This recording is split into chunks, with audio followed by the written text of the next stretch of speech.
ತಿರುಪತಿ ತಿಮ್ಮಪ್ಪನ ಲಡ್ಡುವಿಗೆ ಪ್ರಾಣಿ ಕೊಬ್ಬು ಬಳಕೆ ಆರೋಪ. ಲಡ್ಡುಗೆ ತುಪ್ಪದ ಬದಲು ಪ್ರಾಣಿ ಕೊಬ್ಬನ್ನ ಬಳಕೆ ಮಾಡಲಾಗಿತ್ತು ಎಂಬ ಆರೋಪ ಇದೀಗ ಕೇಳಿ ಬಂದಿದೆ. ತಿರುಪತಿ ತಿಮ್ಮಪ್ಪನ ಲಡ್ಡುಗೆ ಪ್ರಾಣಿ ಕೊಬ್ಬನ್ನ ಬಳಕೆ ಮಾಡಲಾಗ್ತಾ ಇತ್ತು, ಸೇರಿಸಲಾಗ್ತಾ ಇತ್ತು ಅನ್ನೋ ಆರೋಪ ಕೇಳಿ ಬಂದಿದೆ. ಲಡ್ಡುಗೆ ತುಪ್ಪದ ಬದಲು ಪ್ರಾಣಿಯ ಕೊಬ್ಬನ್ನ ಬಳಕೆ ಮಾಡಲಾಗ್ತಿತ್ತು ಅನ್ನೋ ಆರೋಪ. ಆಂಧ್ರದ ಮಾಜಿ ಸಿಎಂ ವಿರುದ್ಧ ಹಾಲಿ ಸಿಎಂ ಹೊಸ ಬಾಂಬ್ ಒಂದನ್ನು ಸಿಡಿಸಿದ್ದಾರೆ. ಸಿಎಂ ಚಂದ್ರಬಾಬು ನಾಯ್ಡು ಹೇಳಿಕೆಗೆ ವೈಎಸ್ಆರ್ಪಿ ಕೌಂಟರ್ ಕೊಟ್ಟಿದೆ. ರಾಜಕೀಯಕ್ಕೆ ತಿರುಪತಿ ಲಡ್ಡುನ ಬಳಸಬೇಕೆ ಅನ್ನೋ ಪ್ರಶ್ನೆಯನ್ನ ಕೂಡ ನೇರವಾಗಿ ಮಾಡ್ತಾ ಇದೆ. ನಿಮ್ಮ ರಾಜಕೀಯ ಲಾಭಕ್ಕೆ ಇಷ್ಟು ಕೀಳ ಮಟ್ಟಕ್ಕೆ ಇಳಿಬೇಡಿ ನೀವು ಅನ್ನೋ ಒಂದು ಮಾತನ್ನ ಕೂಡ ಕೌಂಟರ್ ಆಗಿ ಕೊಟ್ಟಿದೆ ವೈಎಸ್ಆರ್ಪಿ. ಇದು ಹಾಲಿ ಸಿಎಂ ಚಂದ್ರಬಾಬು ನಾಯ್ಡು ಅವರು ಮಾಡ್ತಾ ಇರುವಂತಹ ಆರೋಪ. ತಿರುಪತಿ ತಿಮ್ಮಪ್ಪನ ಲಡ್ಡುವಿನಲ್ಲಿ ತುಪ್ಪದ ಬದಲಿಗೆ ಪ್ರಾಣಿಯ ಕೊಬ್ಬನ್ನ ಬಳಕೆ ಮಾಡಲಾಗಿತ್ತು ಅನ್ನೋ ಆರೋಪವನ್ನ ಚಂದ್ರಬಾಬು ನಾಯ್ಡು ಮಾಡ್ತಾ ಇದ್ದಾರೆ. ಅದು ಯಾರ ವಿರುದ್ಧ? ಮಾಜಿ ಮುಖ್ಯಮಂತ್ರಿ ಜಗನ್ ವಿರುದ್ಧ ಈ ಆರೋಪವನ್ನ ಹಾಲಿ ಮುಖ್ಯಮಂತ್ರಿ ಚಂದ್ರಬಾಬು ನಾಯ್ಡು ಅವರು ಮಾಡ್ತಾ ಇರೋ ಅಂಥದ್ದು. ತಿರುಪತಿ ಲಡ್ಡು ತಯಾರಿಕೆಯಲ್ಲಿ ಬಳಕೆ ಮಾಡ್ತಾ ಇದ್ದಿದ್ದು ತುಪ್ಪದ ಬದಲಿಗೆ ಪ್ರಾಣಿ ಕೊಬ್ಬು ಅನ್ನೋ ಆರೋಪವನ್ನ ಮಾಡಿದ್ರು. ಅದಕ್ಕೆ ವೈಎಸ್ಆರ್ಪಿ ಈಗ ಕೌಂಟರ್ ಕೊಟ್ಟಿದೆ. ನೀವು ರಾಜಕೀಯಕ್ಕೋಸ್ಕರ ಇಷ್ಟು ಕೀಳು ಮಟ್ಟದ ಹೇಳಿಕೆಗಳನ್ನ ಕೊಡಬೇಡಿ, ಇದು ಬಹಳ ಕೀಳು ಮಟ್ಟದ ರಾಜಕಾರಣ ಅನ್ನೋ ಒಂದು ಮಾತನ್ನ ನೇರವಾಗಿ ವೈಎಸ್ಆರ್ಪಿ ಹೇಳ್ತಾ ಇದೆ. ಟ್ವೀಟ್ ವಾರ್ ಇದು. ಒಂದು ಕಡೆ ಮಾಜಿ ಮುಖ್ಯಮಂತ್ರಿ ವರ್ಸಸ್ ಹಾಲಿ ಮುಖ್ಯಮಂತ್ರಿಯ ಟ್ವೀಟ್ ವಾರ್ ಈಗ ಶುರುವಾಗಿದೆ. ತಿರುಪತಿ ತಿಮ್ಮಪ್ಪನ ಲಡ್ಡು ವಿಚಾರಕ್ಕೆ ಸಂಬಂಧಪಟ್ಟಂತೆ ಈ ಟ್ವೀಟ್ ವಾರ್ ಆಗ್ತಾ ಇರುವಂಥದ್ದು. ಟ್ವೀಟ್ನಲ್ಲಿ ನೇರವಾಗಿ ಚಂದ್ರಬಾಬು ನಾಯ್ಡು ಅವರು ಆರೋಪವನ್ನ ಮಾಡಿದ್ರು, ತುಪ್ಪದ ಬದಲಿಗೆ ತಿರುಪತಿ ತಿಮ್ಮಪ್ಪನ ಲಡ್ಡುವಿನಲ್ಲಿ ಪ್ರಾಣಿಗಳ ಕೊಬ್ಬನ್ನ ಬಳಕೆ ಮಾಡಲಾಗ್ತಾ ಇತ್ತು ಅಂತ. ಅದಕ್ಕೆ ವೈಎಸ್ಆರ್ಪಿ ಈಗ ಕೌಂಟರ್ ಕೊಟ್ಟಿದೆ. ಕೀಳು ಮಟ್ಟದ ರಾಜಕಾರಣ ಇದು. ರಾಜಕಾರಣಕ್ಕೋಸ್ಕರ ಇಂಥ ಕೀಳು ಮಟ್ಟದ ಹೇಳಿಕೆಗಳನ್ನು ನೀಡಬೇಡಿ, ಈ ಥರ ಕೀಳು ಮಟ್ಟದ ಆರೋಪವನ್ನ ಮಾಡಬೇಡಿ ಅನ್ನೋ ಕೌಂಟರ್ನ ವೈಎಸ್ಆರ್ಪಿ ಕೊಟ್ಟಿದೆ.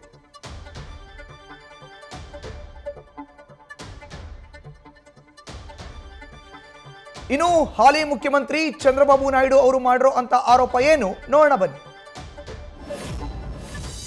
తిరుమల లడ్డు కూడా నాసి రకం. నాకైతే ఆశ్చర్యం వేస్తుంది.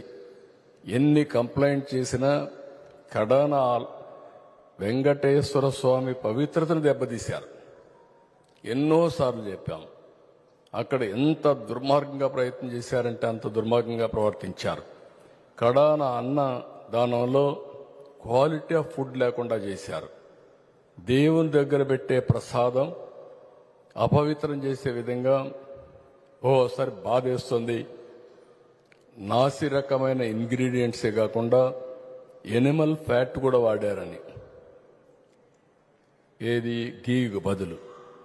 ఈరోజు స్వచ్ఛమైన గీ తెమన్నాం, ప్రక్షాళన చేయమన్నాం.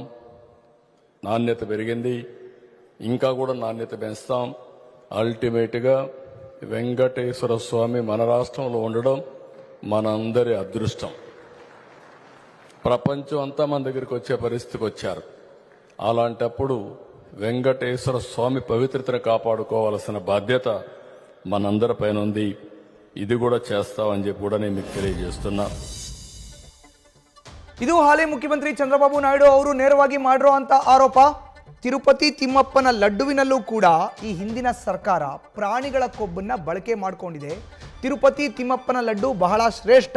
ವಿಶ್ವದೆಲ್ಲೆಡೆಯಿಂದ ಬಂದು ಭಕ್ತಾದಿಗಳು ದರ್ಶನವನ್ನ ಪಡೆದು ಪ್ರಸಾದವನ್ನ ಸ್ವೀಕಾರ ಮಾಡ್ತಾರೆ. ಇಲ್ಲೂ ಕೂಡ ತುಪ್ಪದ ಬದಲಿಗೆ ಪ್ರಾಣಿ ದೇಹದ ಕೊಬ್ಬನ್ನ ಬಳಕೆ ಮಾಡ್ಕೊಂಡಿದ್ದಾರೆ ಅನ್ನೋ ಆರೋಪವನ್ನ ಹಾಲಿ ಮುಖ್ಯಮಂತ್ರಿ ಚಂದ್ರಬಾಬು ನಾಯ್ಡು ಮಾಡಿದ್ರು. ಅದಕ್ಕೆ ವೈಎಸ್ಆರ್ಪಿ ಈಗ ಕೌಂಟರ್ನ ಕೊಟ್ಟಿದೆ ಟ್ವೀಟ್ ಮುಖಾಂತರ. ಇಷ್ಟು ಕೀಳು ಮಟ್ಟದ ರಾಜಕಾರಣವನ್ನು ಮಾಡಬೇಡಿ, ಕೀಳು ಮಟ್ಟದ ಹೇಳಿಕೆಗಳನ್ನು ನೀಡಬೇಡಿ. ಆ ರೀತಿಯಾದಂಥ ಯಾವುದೇ ಘಟನೆಗಳು ನಡೆದಿಲ್ಲ. ತುಪ್ಪದ ಬದಲಿಗೆ ಪ್ರಾಣಿ ದೇಹದ ಕೊಬ್ಬನ್ನು ಇಲ್ಲಿ ಬಳಕೆ ಮಾಡಿಲ್ಲ, ತುಪ್ಪವನ್ನೇ ಬಳಕೆ ಮಾಡಿದ್ದೀವಿ ಅನ್ನೋ ಒಂದು ಮಾತನ್ನು ಟ್ವೀಟ್ ಮೂಲಕ ಉತ್ತರವಾಗಿ ವೈಎಸ್ಆರ್ಪಿ ಕೊಟ್ಟಿದೆ.